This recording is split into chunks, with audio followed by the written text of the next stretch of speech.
UK के लिए बहुत ज़्यादा क्वेरीज रहती है बच्चों की कि हम विदाउट आइल्स जा सकते हैं, नहीं जा सकते, अपने डिपेंडेंट्स को लेके जा सकते हैं, नहीं जा सकते, क्या एंट्री रिक्वायरमेंट रहने वाली है। और स्पेसिफिकली वो वाले बच्चे जो एग्रीकल्चर फैमिली से बिलोंग करते हैं और उनके लिए ज़्यादा मेजोरिटी में ऑप्शंस नहीं मिल पाती यूके के लिए। जैसे कि अगर बच्चा सीबीएसई या आईसीएसई बोर्ड से पढ़ा है या किसी भी स्टेट बोर्ड से पढ़ा है तो उसके ओवरऑल 60% मार्क्स हैं अगर, तो वो पहली बात तो एलिजिबल है हमारे किसी भी कोर्स में अप्लाई करने के लिए। ये पब्लिक यूनिवर्सिटी है यूके में, ये 1901 में स्टार्ट हुई थी और नेक्स्ट ईयर इसको 125 ईयर्स हो जाएगी कंप्लीट। नहीं, आपको वीजा लेने से पहले 34% ही पे करना है। इसकी फी स्ट्रक्चर की या स्कॉलरशिप्स की बात करूँ तो जाहिर सी बात है पब्लिक यूनिवर्सिटी है, इसको इतना टाइम हो गया। अगर ये फर्स्ट टाइम स्टूडेंट्स को अकोमोडेट कर दिया तो दैट मींस इसका फी स्ट्रक्चर भी as compare to other universities काफी हाई रहने वाला है। जी नहीं मैम, मैं आपको बताता हूँ। और हमारी गारंटीड स्कॉलरशिप है 3000 पाउंड की। जो भी बच्चा एलिजिबल होता है उसको 3000 पाउंड की स्कॉलरशिप मिलेगी। तो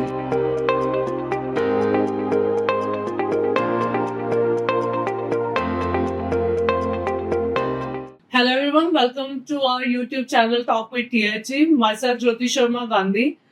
आज हम बात करने वाले हैं एक ऐसी कंट्री की जो बहुत ही ज्यादा हाई डिमांड में चल रही है, यूके।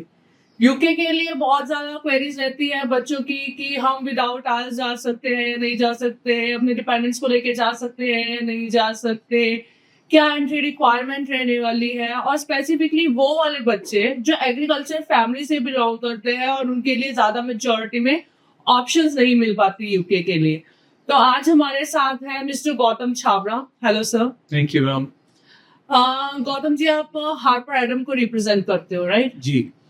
हमारे पास जो बेसिकली बच्चे रहते हैं उनकी बहुत सारी क्वेरीज रहती है कि यूके विदाउट अस बोल तो देते हैं बट उसकी एडमिशन क्राइटेरिया बहुत ज्यादा टफ होता है, इंटरव्यू बहुत ज्यादा हार्ड रहते हैं। तो हार्पर एडम का एडमिशन का प्रोसेस कैसा रहता है? जी, थैंक यू वेरी मच, आपने मुझे इनवाइट किया आज। हार्पर एडम का एडमिशन प्रोसेस बहुत ही सिंपल है। जैसे कि अगर बच्चा सीबीएसई या आईसीएसई बोर्ड से पढ़ा है या किसी भी स्टेट बोर्ड से पढ़ा है तो उसके ओवरऑल 60% मार्क्स हैं अगर, तो वो पहली बात तो एलिजिबल है हमारे किसी भी कोर्स में अप्लाई करने के लिए। सेकेंडली, अगर वो आइल्स वेवर लेना चाहता है तो उसके लिए अगर वो सीबीएसई में एटलीस्ट उसके 70% मार्क्स हैं इंग्लिश में, या फिर अगर वो स्टेट बोर्ड से पढ़ा है तो उसके 80% मार्क्स हैं इंग्लिश में, तो एलिजिबल है आइल्स वेवर के लिए। पहले तो मैं हार्पर एडम यूनिवर्सिटी के बारे में थोड़ा सा आपसे इंफॉर्मेशन लेना चाहूंगी, क्योंकि हार्पर एडम के बारे में वी आर नॉट श्योर कि बच्चों को इतना ज्यादा पता है या नहीं पता है कि यूनिवर्सिटी कहाँ पे लोकेटेड है। इसका एडमिशन क्राइटेरिया का तो हमने डिस्कशन कर लिया, इसका फी स्ट्रक्चर कैसा रहने वाला है, इसकी स्कॉलरशिप कैसे रहने वाली है। Sure ma'am. तो ये पब्लिक यूनिवर्सिटी है यूके में, ये 1901 में स्टार्ट हुई थी और नेक्स्ट ईयर इसको 125 ईयर्स हो जाएगी कंप्लीट। तो ये बहुत ही पुरानी यूनिवर्सिटी है बट ये फर्स्ट टाइम जो है इंटरनेशनल स्टूडेंट्स को रिक्रूट करेगी अब। इसलिए शायद आपके स्टूडेंट्स को इसके बारे में ज्यादा ना पता हो, बट ये है कि अब जो बच्चा वहां जाएगा उसको बेनिफिट मिलेगा बीइंग कि फर्स्ट स्टूडेंट या फर्स्ट बैच होगा वो वहां जाने के। तो जो होता है कि उसके बारे में ज्यादा, मतलब जैसे होता है कि जैसे आप किसी जगह नई जगह जाते हैं तो जो नए बच्चे होते हैं उनका ज्यादा खास ध्यान रखा जाता है। जो होगा अभी फर्स्ट बैच होगा जो भी अब जाएगा। सो दैट मीन्स कि मेजॉरिटी ऑफ स्टूडेंट्स को वहां पर जो भी इंटरेक्शन करने का जो मौका मिलेगा वो वहां के लोकल डोमेस्टिक स्टूडेंट्स होंगे और उनकी जो सराउंडिंग है वो उस एटमॉस्फेयर को वो इजीली अडेप्ट कर पाएंगे। बिल्कुल कर सकते हैं। और रादर देन कि आप वहां से जाके आप इंडियन या साउथ एशियन स्टूडेंट्स के साथ पढ़े, आपको यहाँ पे इस समय एक अपॉर्चुनिटी ये तरह की मिल रही है कि आप जो है वहां पर यूके सिटीजन के ब्रिटिशर्स से आप जाके उनके साथ पढ़ेंगे सेम क्लास में और उनसे इंटरेक्ट करेंगे। तो ये एक अपॉर्चुनिटी जो जनरली आपको ज्यादातर नहीं मिल पाएगी बाकी यूनिवर्सिटीज में। तो सर, अगर मैं इसकी फी स्ट्रक्चर की या स्कॉलरशिप्स की बात करूं तो जाहिर सी बात है पब्लिक यूनिवर्सिटी है, इसको इतना टाइम हो गया। अगर ये फर्स्ट टाइम स्टूडेंट्स को अकोमोडेट कर दिया तो दैट मींस इसका फी स्ट्रक्चर भी as compare to other universities काफी हाई रहने वाला है। जी नहीं मैम, मैं आपको बताता हूँ। इसकी यूजे की फीस 16,500 पाउंड है और हमारी गारंटीड स्कॉलरशिप है 3,000 पाउंड की। जो भी बच्चा एलिजिबल होता है उसको एक 3,000 पाउंड की स्कॉलरशिप मिलेगी। तो इफेक्टिव जो प्राइस रहने वाला है वो 13,500 पाउंड का रहेगा, जो कि आप चाहे तो 3 EMI में भी पे कर सकते हैं। जाने से पहले आपको 34% पे करने हैं, बाकी इनरोलमेंट में 33% और जो उसके बाद 2 महीने बाद आपको 33% लास्ट उसकी EMI पे करनी है। जैसे कि अगर मैं बात करूँ सितंबर इनटेक के लिए तो आपको जनवरी के अंदर आपको लास्ट EMI पे करनी होगी। सो दैट मीन्स कि बच्चे को एनरोल करने के लिए एटलीस्ट मिनिमम 65 या 70% की ट्यूशन फीस जो है वो पे होनी मैंडेटरी है। नहीं, आपको वीजा लेने से पहले 34% ही पे करना है खाली। बाकी आप वहाँ फ्लाई करने के बाद जब पहला इनरोलमेंट करेंगे तब आपको सेकंड EMI देनी है, और थर्ड EMI जैसे मैंने आपको बताया सितंबर इनटेक के लिए जनवरी में देनी होगी आपको। ठीक है। तो अब ये पब्लिक यूनिवर्सिटी है और इसकी लोकेशन भी थोड़ी सी लाइक दूर है लंदन और बर्मिंघम से। मेजॉरिटी में बच्चा वहां पर जाना प्रेफर करता है। तो अगर बच्चा न्यू पोर्ट जाता है तो उसके लिए जो ट्रैवल डिस्टेंस है फॉर लंदन और बर्मिंघम वो कितना दूर रहने वाला है? तो मैम ये जो हमारी यूनिवर्सिटी है इसके 2 कैंपस है, एक है एजमंड में, दूसरा है टेलफोर्ड में। ओके। ये दोनों ही मतलब दोनों ही आपस में 10 मिनट की दूरी पे है। और अगर आप बात करें इसका डिस्टेंस लंदन से तो 1 घंटा 15 मिनट से 20 मिनट लगते हैं इसको बाई ट्रेन पहुंचने में। अगर आप बात करें मैनचेस्टर की तो 50 मिनट्स दूर है। अगर आप बात करें बर्मिंघम की तो 50 मिनट्स दूर है, और लिवरपूल 1 घंटा दूर है। तो यानी कि एक सेंट्रली लोकेटेड प्लेस है जहाँ पे बच्चा रहकर कहीं भी जाता है तो उसको 1 से 1.5 घंटे के अंदर अब वो वहां पहुंच जाएगा। तो कहने का मतलब ये भी है कि बच्चा इन चारों जगहों पे कहीं भी अगर उसको अच्छी जॉब मिलती है वो कर सकता है। और हमारी यूनिवर्सिटी 98% जॉब प्लेसमेंट के बारे में जानी जाती है। हमारा जो हमारा जो बच्चा निकलता है पोस्ट स्टडी करके, उसको 98% बच्चा जो है उसको पहले 6 महीने के अंदर जॉब मिल जाती है थी। वाओ, दैट्स ग्रेट कि अगर बच्चे को 98% की एम्प्लॉयमेंट की गारंटी मिलती है। ये तो हो गया ओवरऑल हो गया यूनिवर्सिटी के बारे में। अब डिस्कशन करते हैं इसके कोर्सेज के बारे में।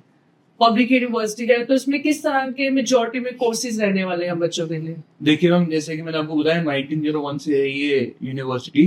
तो हमारी यूनिवर्सिटी जो है एग्रीकल्चर बेस्ड यूनिवर्सिटी है। हमारे जो मेजॉरिटी ऑफ द कोर्सेज अभी हैं वो एग्रीकल्चर बेस्ड यूनिवर्सिटी की वजह से ये एग्रीकल्चर से रिलेटेड, जैसे कि एग्री बिजनेस हो गया, एग्रीकल्चर साइंस हो गया, एग्रीकल्चर टेक्नोलॉजी, ये सारी चीजें आपको इसमें मिलेंगी। इसके अलावा अब हमने नए कोर्सेज भी इंट्रोड्यूस किए जैसे कि डेटा साइंस। हम लोग इंजीनियरिंग भी कराते हैं। इंजीनियरिंग के अंदर हम ऑटोमेटिव इंजीनियरिंग, रोबोटिक इंजीनियरिंग सब कुछ है उसके अंदर। उसके अलावा हमारे पास बिजनेस एंड मैनेजमेंट भी कोर्सेज हैं। उसके अलावा डेटा साइंस, AI भी हम कराते हैं। ओके। तो ये सबसे बढ़िया बात आपने बोली है कि जो ये यूनिवर्सिटी है ये मेजॉरिटी में एग्रीकल्चर के कोर्सेज प्रोवाइड करवाते हैं। क्योंकि अगर मैं बात करूं पंजाब, हरियाणा और यूपी रीजन की तो यहाँ पर बहुत सारे बच्चे ऐसे होते हैं जो फार्मिंग बैकग्राउंड वाले होते हैं, जी ठीक है, जिनके पास अपनी कल्टीवेटेड लैंड्स होती है बट उनको इतनी ज्यादा कोर्स ऑप्शंस नहीं मिल पाती है कि वो एग्रीकल्चर से रिलेटेड आगे स्टडी कर पाए। उनको चाहते हुए या ना चाहते हुए भी वही बिजनेस के कोर्सेज में या फिर कुछ और रेलेवेंसी कोर्सेज में जाना पड़ता है। अगर सर मैं इसके एग्रीकल्चर कोर्सेज के बारे में आपसे बात करूं तो इसमें मतलब किस तरह के एग्रीकल्चर कोर्सेज रहने वाले हैं? जो हमारा सबसे फेमस कोर्स है मैं उसके बारे में बताता हूँ। Agri business. एग्री बिजनेस जैसे कि नाम बता रहा है, अगर आप एग्रीकल्चर का बिजनेस करना चाहते हैं, जैसे कि आप एग्रीकल्चर से रिलेटेड आपका बैकग्राउंड एग्रीकल्चर का है और आप उससे जैसे आपको किस तरह से उसका बिजनेस करना चाहिए, आपको क्या चीजें इनपुट करनी चाहिए, उसका क्या आउटपुट हो सकता है जो आप मैक्सिमाइज कर सकते हो, उसका अगर आप बिजनेस करें तो उसका जो प्रोडक्शन है वो कैसे आप बढ़ा सकते हैं, ये सारी चीजें उसके अंदर होगी। इसके अलावा हम प्रिसीजन फार्मिंग भी इसके अंदर एक ऑप्शन है। आप अगर मैं आपको बताना चाहूंगा जैसे कि हमारा जो कैंपस है श्रॉकशायर के अंदर, जो हमारा न्यूपोर्ट वाला कैंपस है, जो मेजर कैंपस है, उसके अंदर हमारे पास 439 हेक्टेयर जो है हमारा जो लैंड है कैंपस का, उसके अंदर हमारा अपना ओन फार्म है। जो बच्चे वहां पर जो है अपना हैंड ऑन कर सकते हैं। वहां पे हमारे पास सारे इक्विपमेंट्स हैं रिलेटेड टू फार्मिंग। ठीक है। तो दैट मीन्स कि अगर कोई मान लो कोई बच्चा ये कहता है कि मुझे एग्री बिजनेस का तो इतना ज्यादा इंटरेस्ट नहीं है बट मुझे फूड्स में काफी ज्यादा इंटरेस्ट है, तो फूड से रिलेटेड भी क्या वो कोर्सेज रहने वाले हैं? बिल्कुल, हमारे पास फूड इनोवेशन और फूड प्रोडक्शन भी कोर्सेज हैं। जो भी बच्चा फूड से रिलेटेड, जैसे कि फूड सिक्योरिटी हो गया, जैसे फूड सेफ्टी हो गया, उसके अंदर अगर जाना चाहता है तो वो भी हमारे पास ऑप्शन अवेलेबल है। तो क्या इसके लिए कुछ ऐसा स्पेसिफिक है कि अगर आप फार्मिंग बैकग्राउंड वाले हो तो आप ही आ सकते हो, कोई अदर बैकग्राउंड वाला स्टूडेंट इसमें अकोमोडेट नहीं हो सकता इन कोर्सेज के लिए? नहीं, ऐसा नहीं है बिल्कुल भी। ये सारे कोर्सेज के लिए अगर बच्चा आर्ट्स बैकग्राउंड से तो भी इसके अंदर आ सकता है, और अगर कॉमर्स से तो भी आ सकता है। बच्चे का इंटरेस्ट होना चाहिए बस। अच्छा, मतलब अगर बच्चे का इंटरेस्ट है तो वो कोई सा भी कोर्स ले सकता है। बिल्कुल। अब बात करते हैं इसके अदर कोर्सेज के बारे में, जैसे आपने आईटी और इंजीनियरिंग के कोर्सेज के बारे में बताया, तो उसका एडमिशन स्ट्रक्चर कैसे रहने वाला है और बच्चों को वहाँ पर ऐसी कौन सी अदर फैसिलिटीज है जो कोर्सेज के दौरान मिलेंगी जो बाकी यूनिवर्सिटी के कंपैरिजन में डिफरेंट हो? बिल्कुल। तो जो हमारे इंजीनियरिंग रिलेटेड कोर्सेज है उसके अंदर हमारे पास बहुत ही एक एलीट तरह के कोर्सेज हैं, जैसे कि हमारे पास ऑटोमेटिव इंजीनियरिंग है, हमारे पास रोबोटिक्स, एआई सब कुछ है इसके अंदर इंजीनियरिंग में। तो हमारा जो इसके अंदर बेसिक क्राइटेरिया है वो सेम ही है, 60% ओवरऑल। हाउएवर इसके अंदर जो बच्चा मैथ्स और फिजिक्स पढ़ के आया है उसकी एडमिशन होगी और इसके अंदर एटलीस्ट 65% चाहिए होगा इनको दोनों इंडिविजुअली सब्जेक्ट्स में। मतलब ये वो वाले कोर्सेज हो गए जो मेजॉरिटी में नॉन मेडिकल बैकग्राउंड वाले बच्चे के लिए। फिजिक्स और मैथ्स। एआई आजकल काफी ज्यादा ट्रेंड में है, तो आजकल मेजॉरिटी में जो कॉमर्स बैकग्राउंड वाला बच्चा है वो भी एआई के कोर्सेज को करने के लिए काफी ज्यादा एक्साइटेड रहता है कि आने वाला टाइम भी काफी ज्यादा एआई का होने वाला है। तो एआई वाला बच्चा भी कॉमर्स बैकग्राउंड वाला बच्चा भी एआई के कोर्सेज के लिए जा सकता है, क्योंकि उनके बिल्कुल। पास अकाउंटेंसी और स्टैटिक्स वगैरह रहते हैं।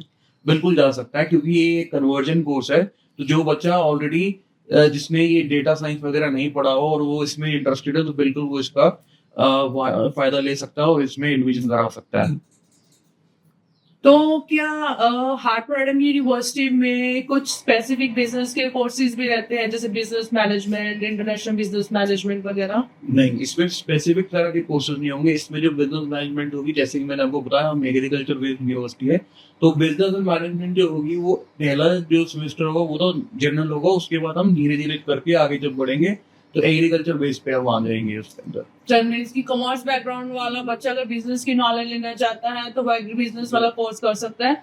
वो स्पेसिफिकली एग्रीकल्चर से नहीं रहने वाला है, वो बिजनेस कंबाइन कोर्स है। नहीं, एक बिजनेस मैनेजमेंट भी अलग कोर्स है, लेकिन उसमें एग्रीकल्चर को थोड़ा सा एक पार्ट आएगा, बट जनरली हम बिजनेस मैनेजमेंट में उसमें दिखाएंगे। एग्री बिजनेस एक अलग कोर्स है और बिजनेस मैनेजमेंट दोनों, दैट मींस कि दोनों अलग अलग कोर्सेज है। अगर कोई बिजनेस मैनेजमेंट वाले कोर्सेज में इंटरेस्टेड है वो बिजनेस मैनेजमेंट के लिए जा सकता है, कोई एग्री बिजनेस के लिए इंटरेस्टेड है वो एग्री बिजनेस के लिए जा सकता है। इंजीनियरिंग के कोर्सेज है, इसमें आईटी वगैरह के कोर्सेज आ गए और स्पेसिफिकली काफी हाई डिमांड एआई का कोर्स भी इसमें आ गया। यूके में ना बहुत ज्यादा कम यूनिवर्सिटीज हैं जो एग्रीकल्चर के कोर्सेज वगैरह प्रेफर करती है, और अगर बच्चों की बात करें तो बच्चों के लिए ये आ जाता है कि अगर एक एग्रीकल्चर बेस्ड यूनिवर्सिटी है तो हमें अदर कोर्सेज में थोड़ा बहुत कॉम्प्रोमाइज करना पड़ेगा। तो कुछ ऐसा भी रहेगा कि बच्चे को स्टडी के रिलेटेड कॉम्प्रोमाइज करना पड़ेगा, कोई इंजीनियरिंग के लिए वहां पर आ रहा है? ऐसा कुछ भी नहीं है, कुछ भी कॉम्प्रोमाइज नहीं करना पड़ेगा। और जैसे कि मैंने आपको बताया कि हमारी जो यूनिवर्सिटी है वो सेकंड बेस्ट है यूके में। आफ्टर जो आपकी ग्रेजुएशन है वो आपको जो जॉब मिलती है 98% की हमारी जो है अभी इसमें एवरेज चल रही है। तो 98% इज ऑलमोस्ट लाइक आपको गारंटीड जॉब ही मिलती है। So out of every 100 students 98 will get a job जब वो ग्रेजुएट हो जाएंगे। और हमारे जो बैचलर प्रोग्राम है उसके अंदर हमारे मोस्टली 4 ईयर प्रोग्राम है, जिसमें आफ्टर सेकेंड ईयर हम लोग कंपल्सरी प्लेसमेंट देते हैं। तो बच्चा एक साल पूरा उसमें काम करता है और जनरली जो इंजीनियरिंग कोर्सेज होते हैं उसमें 100% पेड प्लेसमेंट होती है उसके अंदर। तो बच्चा पूरा एक साल जो काम करता है उसमें वो साथ में अर्न भी करता है। So that means बच्चे को वीजा जो है वो 4 साल का मिलेगा, पढ़ाई उसको 3 साल करनी है, जो लास्ट वाला 4th ईयर है वो पूरा का पूरा प्लेसमेंट रहने वाला है। नहीं, 3rd ईयर प्लेसमेंट में रहता है, फिर लास्ट में फाइनल ईयर होता है। Okay. पहले 2 साल पढ़ाई है, फिर आपका प्लेसमेंट ईयर है। फिर प्लेसमेंट ईयर में भी जो आपने ऑलरेडी 2 साल सीखा है उसका प्रैक्टिकल करेंगे, उसका हैंड्स ऑन करेंगे अपना 3rd ईयर में। फिर 3rd ईयर में जो आपने सीखा उसकी आप प्रोजेक्ट रिपोर्ट करेंगे। 4th ईयर में उसका फाइनल डिसर्टेशन होगा, जो आपका सारा फाइनल एग्जाम्स होंगे वो होंगे, उसके बाद आप ग्रेजुएट होंगे। ठीक है। गौतम जी, एक जैसे हमारे इंडिया में ना काफी ज्यादा रहता है कि जो मेजॉरिटी में इंजीनियरिंग बैकग्राउंड वाले बच्चे होते हैं, ठीक है, उनको इंटीग्रेटेड कोर्सेज वगैरह मिल जाते हैं। ठीक है, हार्वर्ड में कुछ इंटीग्रेटेड कोर्सेज की ऑप्शंस रहने वाली है बच्चों के लिए? बिल्कुल रहेगी। हमारे पास जो इंजीनियरिंग कोर्सेज हैं, जो इंजीनियरिंग से रिलेटेड कोर्सेज है, उसके अंदर हमारे पास है हमारे 5 इयर्स के इंटीग्रेटेड कोर्सेज, जिसमें आप बच्चे 12th के बाद ही डायरेक्टली एडमिशन ले सकता है। तो उसमें क्या रहता है, पहले 2 साल बैचलर्स होती है, फिर तीसरे साल प्लेसमेंट जैसे कि मैंने आपको बताया, फिर 4th ईयर ऑफ बैचलर जब आप कंप्लीट करते हैं, एंड देन उसके बाद 1 साल की मास्टर्स। तो 5 साल का पूरा इंटीग्रेटेड कोर्स है जो लोग पूरा बुके है। सो दैट मीन्स कि बच्चा 5 ईयर में चाहे तो अपनी पूरी की पूरी मास्टर्स डिग्री भी ले सकता है। बच्चा अगर चाहे तो वो अपनी बैचलर डिग्री कंप्लीट करना चाहे तो अकेली बैचलर डिग्री भी कंप्लीट कर सकता है। अब अगर ये इसकी मैं बात करूँ यूनिवर्सिटी की, तो जैसे कि आपने बताया कि ये लंदन से 1 घंटे के डिस्टेंस पर है, तो मेजॉरिटी में क्या बच्चों को वहाँ पर अकोमोडेशन वगैरह की फैसिलिटीज में दिक्कत रहती है? बिल्कुल भी नहीं। जबकि हमारी जो यूनिवर्सिटी है वो काफी पास है जो मेजर सिटीज है, लेकिन फिर भी जो हमारी ऑन कैंपस यूनिवर्सिटी अकोमोडेशन है वो बहुत ही कन्वीनियंट और बहुत ही इकोनॉमिकल है। रीजन बीइंग कि हमारे पास 750 डेडिकेटेड रूम्स है फॉर स्टूडेंट्स, मतलब काइंड ऑफ लाइक अकोमोडेशन के लिए। और उसके अंदर जो है हमारा, आप अगर शेयरिंग बेसिस पे रहते हैं जिसमें आप सेल्फ केटर्ड हैं, यानी कि आपको रहने का होगा उसमें, खाने का नहीं होगा, तो वो तकरीबन आप 3,500, उसमें आपका तकरीबन 4,000 पाउंड लगेगा इसमें 1 साल का फॉर 42 वीक्स। तो तकरीबन आपका रहेगा 4 लाख 4.5 लाख के आसपास इंडियन करेंसी में, जो कि पूरे साल का है, आपको मैं बता रहा हूँ। इससे सस्ता आपको कहीं नहीं मिलेगा। इससे सस्ता तो यूके इमिग्रेशन भी कहती है कि कुछ भी नहीं है, क्योंकि अगर मैं उनकी लिविंग एक्सपेंस के अकॉर्डिंगली बात करूँ तो समवेयर अराउंड बच्चे को 11,000 पाउंड के आसपास दिखाना पड़ता है आउटर लंदन के लिए, और 13,000 समथिंग, यानी कि नियर अबाउट 14,000 पाउंड के आसपास दिखाना पड़ता है और कोई बच्चा इनर लंदन जाता है। तो बच्चों के लिए तो बहुत ज्यादा ही रीजनेबल अपॉर्चुनिटी होगी है। अगर मैं आपसे गौतम जी, अगर मैं आपसे हार्पर एडम यूनिवर्सिटी का एक ओवरव्यू लेना चाहूँ बच्चों के लिए, ताकि बच्चों को और भी ज्यादा इससे रिलेटेड बेटर अंडरस्टैंडिंग हो पाए इसके कोर्सेज के बारे में, या फिर जो भी यूनिवर्सिटी का क्राइटेरिया रहने वाला है किसी भी चीज को लेके, तो आप मुझे प्लीज थोड़ा सा इसका ओवरव्यू बताओगे? बिल्कुल। हार्वर्ड यूनिवर्सिटी, जैसे ने आपको बताया, पब्लिक यूनिवर्सिटी है, इसलिए हम नेक्स्ट ईयर 125 ईयर्स कंप्लीट करेंगे। हमारी जो एग्रीकल्चर रिलेटेड और जो फॉरेस्ट रिलेटेड जो हमारे कोर्सेज है वो क्यूएस के अंदर टॉप 10 में आते हैं यूके में, और वर्ल्ड रैंकिंग्स पे जो टॉप 10 में है। तो इस तरह के हमारे कोर्सेज है, और एग्रीकल्चर के अंदर इससे बेटर यूनिवर्सिटी आपको नहीं मिलेगी। दैट इज द रीजन कि क्यूएस ने हमारे को सर्टिफाई किया है। So that means कि अगर कोई भी बच्चा यूके आना चाहता है, स्पेसिफिकली कोई ऐसी यूनिवर्सिटी में आना चाहता है जो टॉप 10 यूनिवर्सिटीज के अंडर आती हो, जिसके कोर्सेज ही वर्ल्ड रैंक कोर्सेज हो, अफोर्डेबल फीस स्ट्रक्चर हो, क्योंकि 13,500 पाउंड तो आजकल एक एवरेज फीस हो गई है यूके में अगर कोई बच्चा पढ़ना चाहता है तो। मास्टर्स में कौन कौन से कोर्सेज अवेलेबल है हार्पर एडम में? मास्टर्स का, क्योंकि अभी जैसे कि मैंने आपको बताया ये फर्स्ट टाइम अभी इंटरनेशनल रिक्रूटमेंट कर रही है, तो मास्टर्स के courses as compare to bachelors थोड़े से कम है। बट मेजर जो भी कोर्सेज जो हमारे अच्छे कोर्सेज है वो हम मास्टर्स में भी दे रहे हैं, जैसे कि एवरी बिजनेस हो गया, जैसे कि इंजीनियरिंग हो गया, हम सब वो दे रहे हैं उसके अंदर। और मास्टर्स की जो फीस है वो 19,750 है फॉर 1 ईयर, लेकिन उसमें हम आपको 5,000 डायरेक्टेड स्कॉलरशिप दे रहे हैं। So that means वही है, घूम फिर कर बात वही 14,750 जो इफेक्टिव अमाउंट आता है 1 साल का बच्चे का, वो आपको पहले इसमें भी आपको 3 तरह के ऑप्शन मिलते हैं। या तो आप अगर टोटल पे करते हैं, तो अगर टोटल पे करते हैं तो 5% का आपको ओवरऑल पे डिस्काउंट मिलता है, और अगर आप 3 EMI में पे करते हैं तो आपको 34% पहले पे करना है, एंड देन 33% एंड देन 33%, जो भी आपको मैंने पहले बताया। और सेम तरह से अगर आप अकोमोडेशन मिलना चाहते हैं तो उसके अंदर भी हमारे पास EMI ऑप्शन अवेलेबल है, इसमें आपको पहले 33%, उसके बाद 27% देना पड़ता है। ठीक है। अब एक लास्ट क्वेश्चन आपसे, जो बच्चों के लिए ना काफी ज्यादा कंसर्न रहता है, स्पेसिफिकली वो बच्चे जो विदाउट आस्क विदाउट पीटी के लिए जाना चाहते हैं, या वो वाले बच्चे जो विलेज बैकग्राउंड वाले बच्चे होते हैं, जो अपना जो लोकल टच है लैंग्वेज का वो अपना नहीं छोड़ पाते। तो यूनिवर्सिटी में अगर विदाउट आइल्स है, विदाउट पीटी है, तो जाहिर सी बात है इंटरव्यू भी रहेगा। तो इसका हार्पर एडम का इंटरव्यू कितना टफ होता है?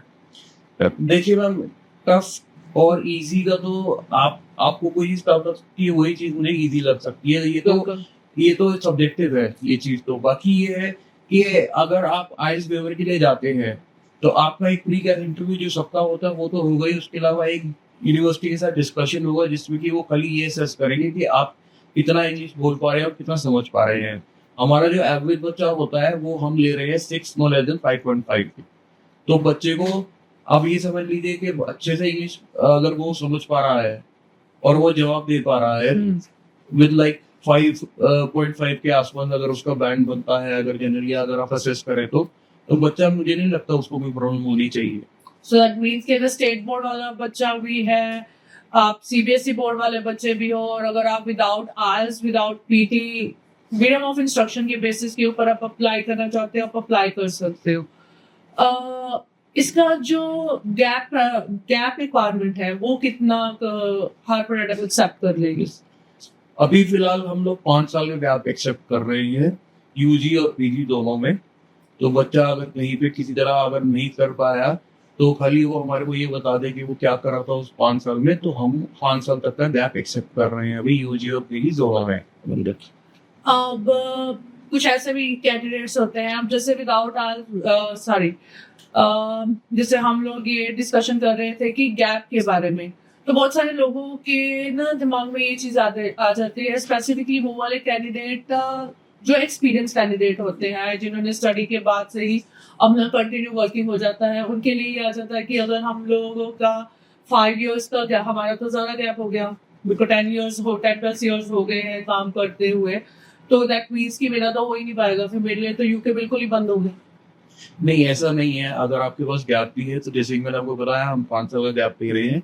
और अगर इन केस जैसे बच्चा फॉर एग्जाम्पल जॉब कर रहा था और वो नहीं अपनी पढ़ाई कंटिन्यू कर पाया बिकॉज ऑफ सम रीजन, उसको घर पे कुछ फाइनेंशियल कंडीशंस या कुछ भी थी, तो अगर वो हमारे को प्रूव कर देता है कि I was working and you can, I mean if he can show us the salary slips, probably the bank statement where he is getting the salary credited, तो उसके बाद हमारे को कोई प्रॉब्लम नहीं है। हम केस टू केस बेसिस पे वो भी हम एनालाइज कर सकते हैं कि बच्चा एलिजिबल है या नहीं है। सो दैट मीन्स कि अगर आप सैलरी इन अकाउंट ले रहे हो, आपका 5+ years का गैप है, तो आपको वरी करने वाली बात नहीं है, आप हार्वर्ड एडम में उसको एनरोल कर सकते हो।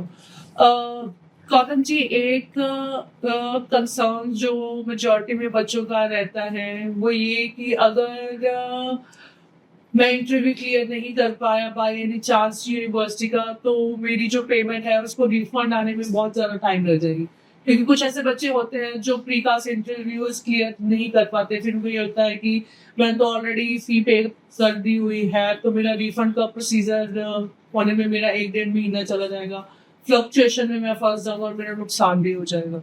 नहीं मैम, देखिए इसमें ये रहता है कि जनरली तो बच्चा रिफंड लेता नहीं है, क्योंकि हमारे कोर्सेज इतने अच्छे हैं कि बच्चे को ऐसे कोर्सेज जनरली बाकी यूनिवर्सिटीज प्रोवाइड नहीं करेंगी।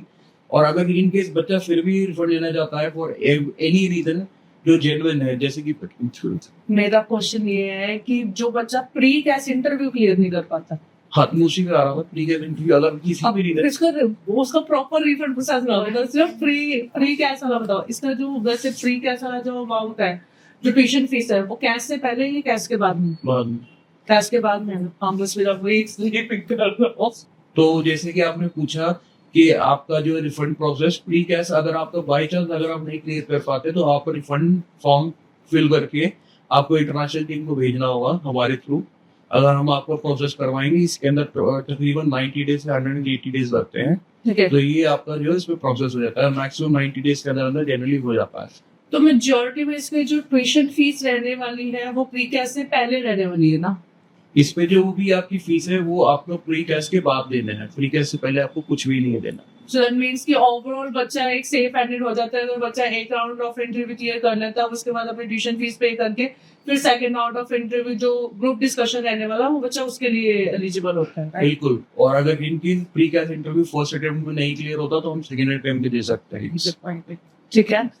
So I guess that's all with the Harvard University, एक ऐसी यूनिवर्सिटी जो पब्लिक यूनिवर्सिटी है, जो फर्स्ट टाइम इंटरनेशनल स्टूडेंट्स को अकोमोडेट कर रही है। आई होप कि हम इससे रिलेटेड आपके सारे क्वेश्चंस का आंसर दे पाए हों। अगर फिर भी हमारे एंड से कोई क्वेश्चन ऐसा है जो स्किप हो गया है और जिसका आंसर आपको रिक्वायर्ड है, तो आप हमें कमेंट कर सकते हो और आप हमें कॉल करके भी अपनी क्वेरीज को रिजॉल्व कर सकते हो। Thank you so much. Thank you.